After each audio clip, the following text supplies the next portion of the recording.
Today's buried treasure suggestion comes from Jess Graham613 on Twitter, who says that we should talk about Bushido Blade, which came out in 1997 for the original PlayStation. This game brings me back, man. It was the antithesis to a lot of the more over-the-top fighting experiences, weapon-based fighting experiences like Samurai Showdown or Battle Arena Toshinden, even Weapon Lord back in the day. Some of these are buried treasures as well. But Bushido Blade was much more about focused and realistic combat, where if you got hit once, it was likely that you were dead.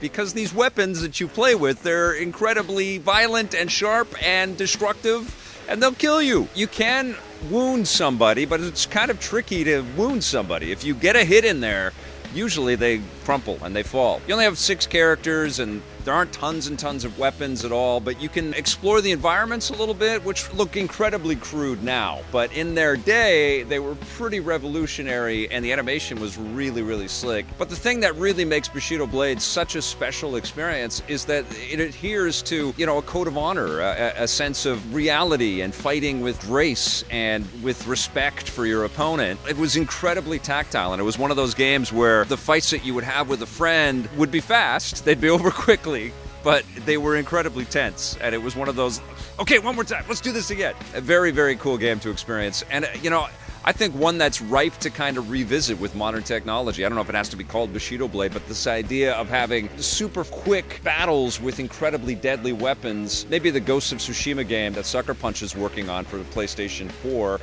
maybe PlayStation 5 at this point. Maybe that's going to hint to this style of gameplay. But if you've never checked out Bushido Blade and you have a working PlayStation device that will play PlayStation 1 titles, go and check this out because it's absolutely a buried treasure.